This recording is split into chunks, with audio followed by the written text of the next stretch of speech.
Hello!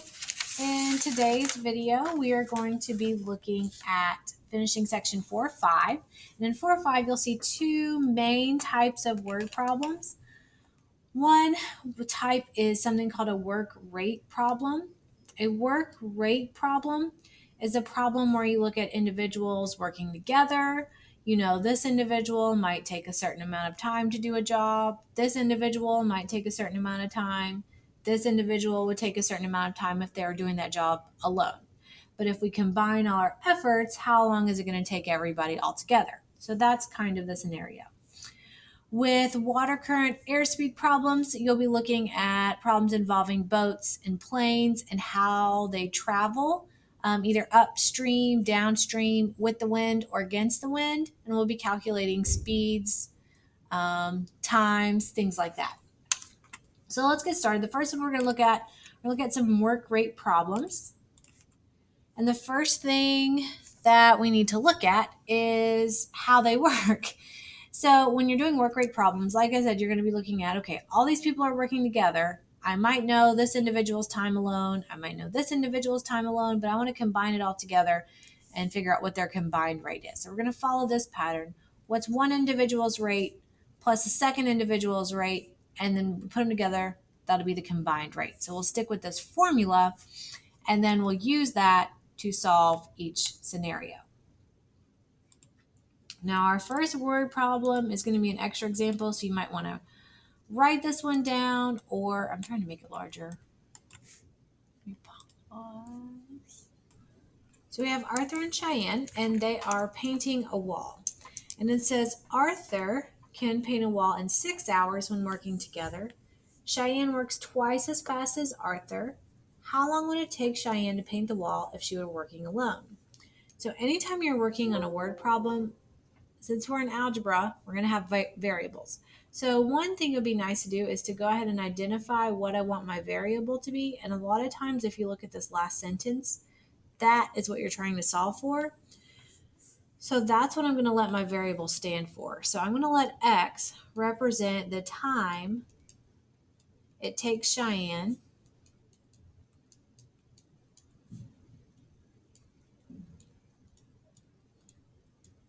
to paint the wall alone.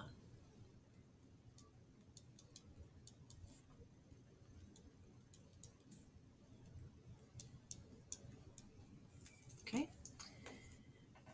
And so let's see. So I'm going to start off. I know Cheyenne and Arthur are working together, so I'm going to set it up. I know I'm going to look at Cheyenne's work rate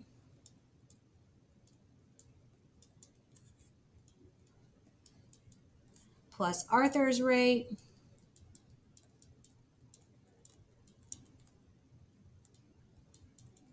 is going to equal their combined rate.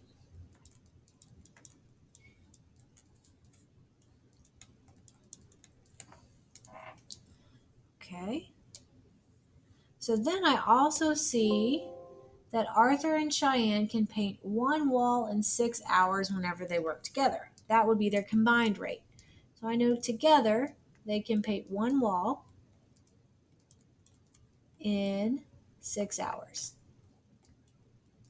And I'm writing the units here because if I do wall over hours, then Arthur's rate also needs to be wall over hours, and Cheyenne's rate should also be wall over hours.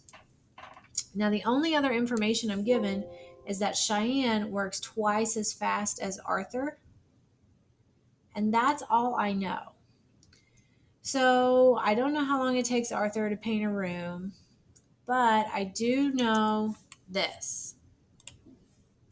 I know that if Arthur could paint one wall in... Wait, let's rephrase that. Because X is the time it takes Cheyenne to paint a wall. So if I know that Cheyenne can paint one wall, and I don't know how much time. So one wall in X amount of hours. And I also know that Cheyenne works twice as fast as Arthur. So to paint that same wall, it would take Arthur twice the amount of time. So 2x hours. for Arthur. And I step back and I see, oh, I have an equation. I have 1 over x plus 1 over 2x equals 1 over 6. So now I have an equation. Let's get to solving. Oh, it's rational. Looks like if I figure out domain, I know x is not allowed to be 0 because that would make any of these denominators 0. The least common denominator, 2, and it looks like it would be 6x because I see an x, I write it down. I see a 2, I write it down. 6 is the same as 2 times 3. So 2 times 3 would be 6x. So it looks like I'm going to be multiplying both sides by 6x. So on the left, I would have 6x over x plus 6x over 2x equals on the right 6x over 6. Then I get to simplifying. 6x divided by 6 is 6. 6x divided by 2x is 3. And then 6x divided by 6 is x. So 6 plus 3 is x. So it looks like x is 9. And what does x stand for? The time it takes Cheyenne to paint a wall. So it would take Cheyenne 9 hours to paint the wall alone. Now, I also notice, okay, 9 hours alone, this number that I get for Cheyenne should be greater than their combined rate, because if you have one person and then 2 people working together, this alone rate should be greater than however long it takes them to be combined. All right, here's another example. This one is actually on page 208 in your workbook. It takes 12 hours to fill a pool with 2 pipes where the water in one pipe flows 3 times as fast as the water in the other pipe. How long will it take the slower pipe to fill the pool all by itself? So again, I'm going to look for what is the variable. I'm going to look at the last sentence. X, that's x. X is the time it takes the slower pipe to fill the pool.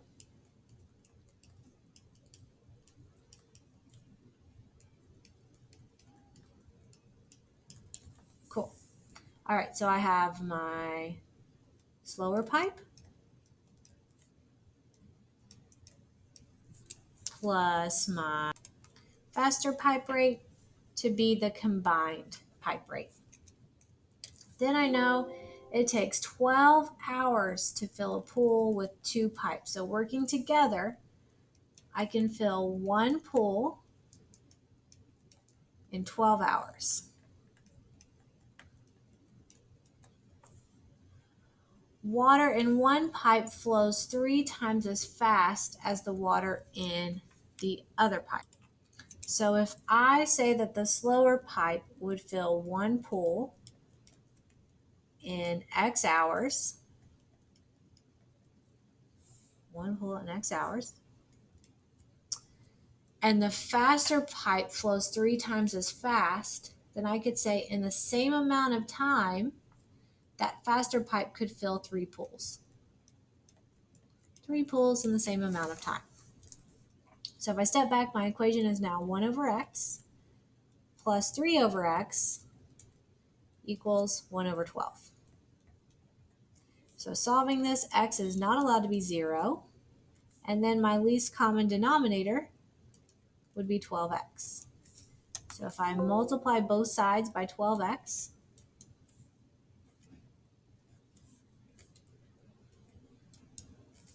then I would have, 12x over x plus 36x over x equals 12x over 12. And solving 12x divided by x is 12.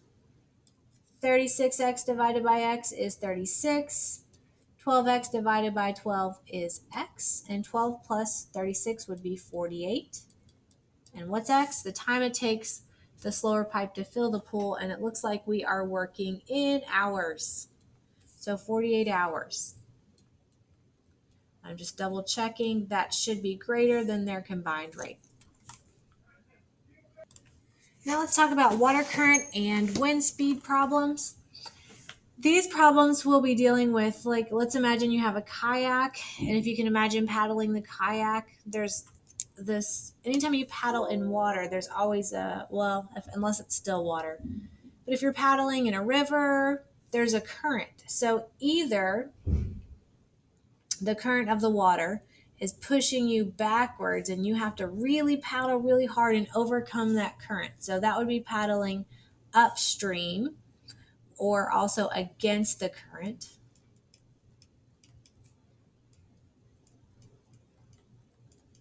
Or sometimes whenever you're paddling, you can just simply turn your boat around and let that current help you so that you don't have to paddle so much. So all this water could be pushing your boat as well. So downstream would be with the current. And if you have ever gone kayaking and paddled against the current and with the current, you know that whenever you go downstream, it's a lot easier than if you go against the current and you really have to paddle a lot harder. Same kind of thing with airplanes. Um, if you're in an airplane, if you fly with the wind, the wind is helping you and you can go faster. But if the airplane is flying against the wind, you'll be going. That wind speed will be slowing you down because it'll be pushing against the plane while you're still trying to make the plane go forward. So those are two things that you'll need to think about. Um, and whenever you're doing these problems, you'll also be dealing with three different measurements: distance, rate, or sometimes you'll see it labeled as the speed, and also time. So keep in mind that you'll see numbers relating to distance, relating to their speed, and then also relating to time. So we need to keep this formula in mind, that distance is equal to the rate times time, or D equals R times T. It kind of spells dirt if you're trying to remember it. And sometimes we need this formula solved for distance. Sometimes we need it solved for time. So if let's say I needed to have the T isolated, I could divide both sides by R, so that time is distance over the rate. So just keep that in mind as we do these. And we'll see as we go. All right, so this first example is on page 212 in your workbook. So if you look at page number 25 on page 212 in your workbook, you'll see one that looks like this. We have a boat that travels 8 miles upstream in the same amount of time that it can travel 12 miles downstream. If the water in still water, the speed of the boat is 5 miles per hour. What is the speed of the current? So let's start talking. Speed of the current is what we're going to let our variable be. So x equals the speed of the current.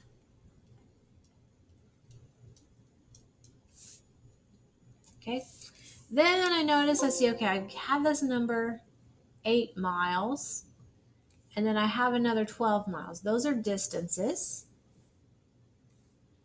In the same amount of time, it can travel 12 miles downstream, and I have something about the speed, the still water speed of the boat is 5 miles per hour.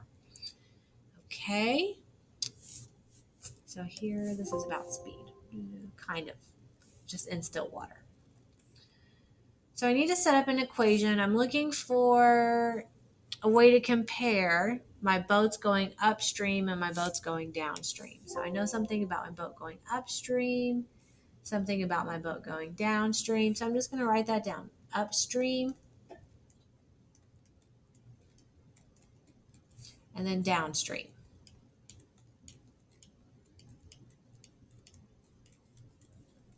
Now, do I see any comparison words? I see this word the same. Same amount of time. So traveling upstream, same amount of time it can travel downstream. This comparison, same word, is how I'm going to establish my equation.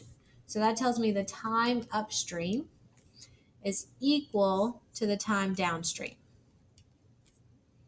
Time, okay. And remember, I told you you're going to have to use this formula, distance equals rate times time, or if we solve it for time, time is distance over rate.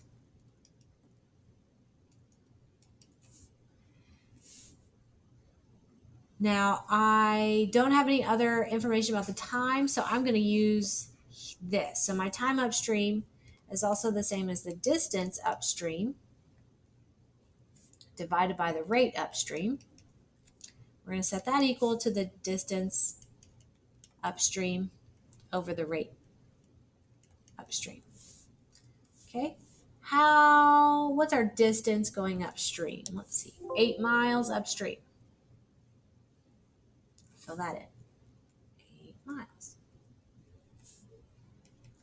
What's our distance downstream? 12 miles downstream. Now rate. Rate. All I know is that in still water, not upstream, not downstream, but in still water, the speed of the boat is 5 miles per hour. So let's go back to that picture. Still water, because we were also given that still water speed.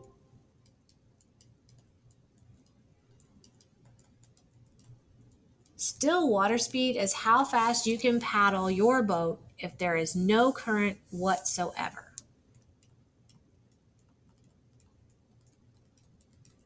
Okay? So we actually have 3 different situations. Still water speed going upstream and going downstream. So still water speed will be given, you might be given a number. If you're going upstream, what you do is you take your still water speed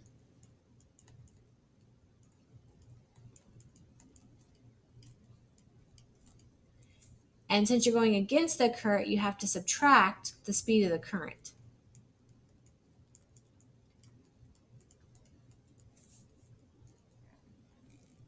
Because it's how fast you can go, but then the current's going to push against you, so it's going to take away some of your speed.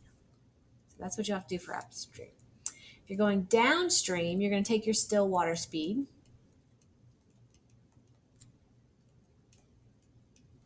You're going to add the speed of the current.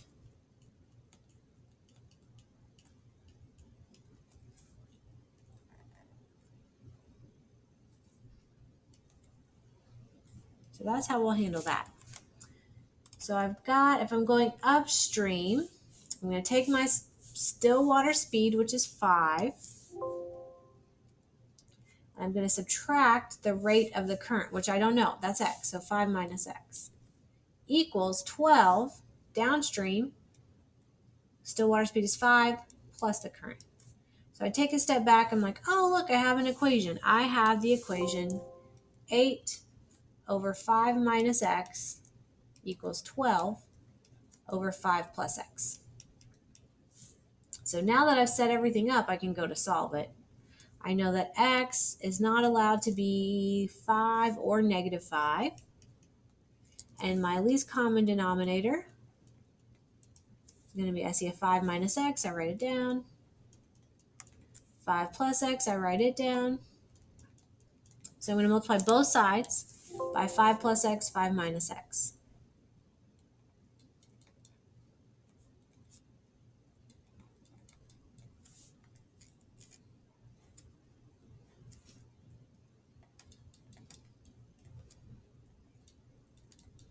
Okay. On the right side, the 5 minus x's cancel. I'm left with 8 times 5 plus x. On the right side, the 5 plus x's cancel. 12 times 5 minus x. I'll distribute here. 8 times 5, 40, plus 8x equals 60 minus 12x. Solve for x. Let's see, if I subtract 40 on both sides, I get 20 on the right equals 20x. So it looks like x equals 1. And what is x? The speed of the current. So the current is going 1 mile per hour. And then here's one like you'll have in Savvas, and it's a little bit different than the example in the workbook. So let's look at this one too. Motorboat is capable of traveling 12 miles per hour in still water. On a particular day, it took 15 minutes longer, and so this is the part that's different. It took 15 minutes longer to travel a distance of 4 miles upstream than it took to travel the same distance downstream. What's the rate of the current in the stream on that day. So what am I solving for? The rate of the current. So X is going to be the rate of the current of the water, or the water speed. So let's see, a couple of things. We know we've got a motorboat that travels, how does it travel? Upstream, and then it travels downstream. And where's our comparison? Our comparison is that it took some time longer. Okay, so we're going to be writing an equation to compare the time upstream to the time downstream. So time upstream, we're going to compare it to the time downstream.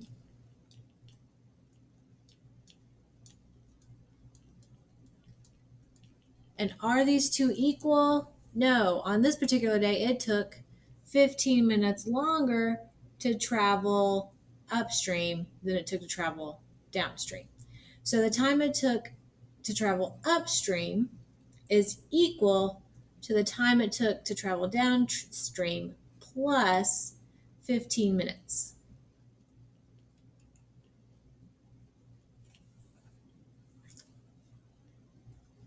So it's faster downstream. Now, I can't leave this in terms of minutes because I've got these units miles per hour. So I'm going to change 15 minutes into hours. So 15 minutes is equal to 1/4 of an hour.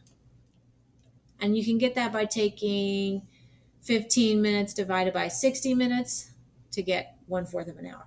So I'm going to replace this 15 with 1/4 of an hour. Then I'm going to use that formula that says time is equal to the distance divided by the rate. So the distance upstream is 4 miles.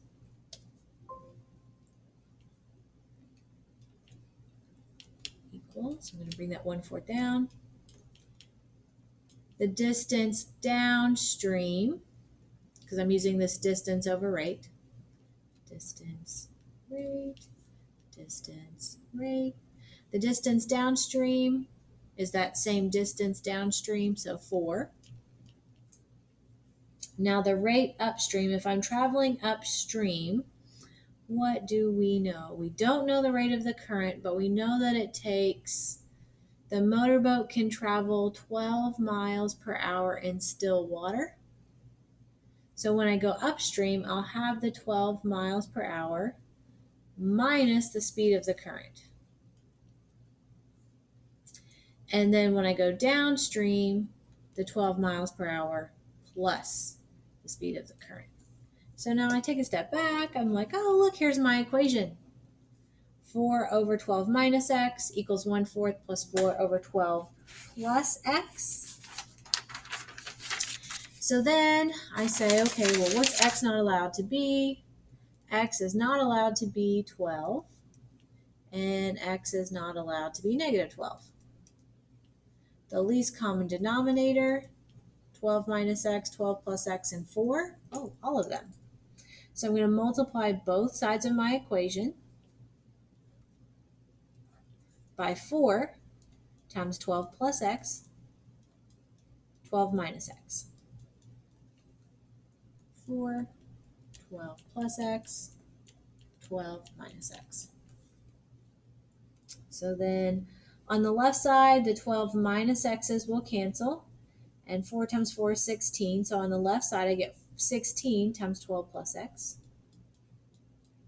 equals. On the right side, I'm going to go ahead and multiply all of this out. So 4, 12 plus x, 12 minus x over that 4. Good, those 4's are going to cancel. Plus, now I'm going to multiply this out. 4 times 4 is 16. 12 plus x, 12 minus x over 12 plus x. Then I've got some simplifying to do. So let's see over here. The 4's divide out. 12 plus x's divide out. So I have 16 times 12, which is 192, plus 16x equals, and then 12 plus x times 12 minus x is 144 minus x squared, plus, distribute the 16 again, 16 times 12, 192, minus 16x. Oh, look, it's quadratic. So let's combine like terms. 192 plus 16x equals negative x squared minus 16x plus 336. I can set this equal to 0. Let's see, I'll add x squared over. I'm going to add everything over to the left side. So I have x squared. 16 plus 16x would be plus 32x. And then 192 minus 336 is negative 144x. No, negative 144 equals 0. So it's quadratic, x squared and an x. So we're going to factor x and x. Two numbers that multiply to be 144 and add to be 32, maybe 4 times 36. Keep the 36 positive, the 4 negative. I get two equations. X minus 4 equals 0. X plus 36 equals 0. So I'm getting x equals positive 4 and x equals negative 36. Now let's take a step back and view the whole problem. So I get 4 and negative 36. It's the rate of the current. Now in this situation, the current cannot travel negative 36 miles per hour in the way that we're looking at it. So we're going to say this negative 36 is not going to be in our domain here. So x equals 4 is the rate of the current. So the rate of the current is going 4 miles per hour. So key thing on this one, make sure you change that into this time, this 15 minutes into hours. All right. Okay, so this should be good for this lesson. Let me know if you need anything. Have a great day.